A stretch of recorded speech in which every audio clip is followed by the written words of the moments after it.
Você que insiste que Deus ama pecadores, entenda uma coisa. Pecadores têm algo que Deus abomina. Pecado. Ah, então você é um santo, você não peca. Não, muito pelo contrário, eu sou um pecador. Mas a diferença é que eu recebi o presente gratuito da graça de Deus, a morte substitutiva de Cristo. Isto é, eu fui justificado através do sangue derramado por Jesus na cruz. Ou seja, o Cristo que morreu no meu lugar me faz justo. Eu sou apresentado diante de Deus como justo, porque o sangue de Jesus cobre os meus pecados. Isso é um privilégio oferecido a todos que decidirem crer que Jesus morreu pelos seus pecados e ressuscitou dos mortos.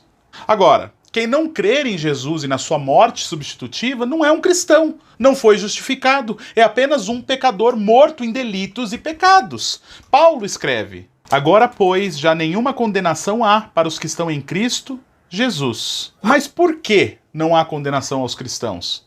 Paulo responde: porque a lei do Espírito da vida em Cristo Jesus te livrou da lei do pecado e da morte. A lei do Espírito da vida é o Evangelho. Cristo morreu por nossos pecados e ressuscitou dos mortos, ok? Esse Evangelho de Cristo livrou o homem da lei do pecado e da morte, livrou o homem da punição do pecado, da ira de Deus. Mas como isso acontece? Paulo continua: porquanto que for impossível a lei, no que estava enferma pela carne, isso fez Deus enviando o seu próprio Filho, em semelhança de carne pecaminosa e no tocante ao pecado. E com efeito condenou Deus na carne o pecado, a fim de que o preceito da lei se cumprisse em nós, que não andamos segundo a carne, mas segundo o Espírito. O que era impossível à lei? Salvar. A lei serve para condenar, não para salvar. Logo, como salvar era algo impossível à lei, Deus envia seu Filho na semelhança de pecadores e Deus o quê? Condena o seu próprio Filho a fim de que ele carregue sobre si a punição da lei, a condenação da lei. Só assim, através da morte e ressurreição de Jesus, é que o homem pode andar em espírito e não na carne. Então responda uma coisa: quem são os que andam no espírito? Cristãos, cristãos regenerados, cristãos justificados. Quem são os que andam na carne? Os incrédulos, aqueles que não experimentaram a justificação de Cristo. Paulo diz no verso 5 que os que estão na carne vivem em prol da carne. E em contrapartida, os que estão no Espírito vivem para as coisas de Deus. A punição, segundo o verso 6, para os que estão na carne, isso é, para os incrédulos, é a morte e a ausência de paz, enquanto para os justos, a paz e a vida. E nos versos 7 a 8, ele diz o porquê disso.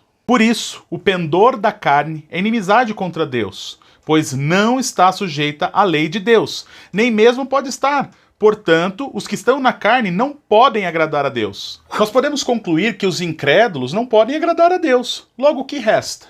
A morte, a ausência de paz. Mas no verso 9, Paulo relembra: vós, porém, não estáis na carne, mas no Espírito, se, de fato, o Espírito de Deus habita em vós.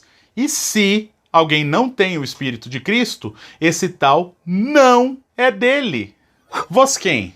Os crentes, os justificados, os que estão no Espírito. E o que ele diz no final? Que esses incrédulos, aqueles que não têm o Espírito de Cristo, não está em Deus. Então Paulo diz: se porém Cristo está em vós, o corpo, na verdade, está morto por causa do pecado, mas o Espírito é vida por causa da justiça. Se habita em vós o Espírito daquele que ressuscitou a Jesus dentre os mortos, esse mesmo que ressuscitou a Cristo Jesus dentre os mortos, vivificará também o vosso corpo mortal, por meio do seu Espírito, que em vós habita. Portanto, com base nesses versículos, eu posso categoricamente afirmar que sim, eu sou justificado, o que faz com que eu tenha vida no meu corpo mortal, não sendo, portanto, condenável pelo meu pecado, pois Cristo já me justificou. E você, já foi justificado por Cristo?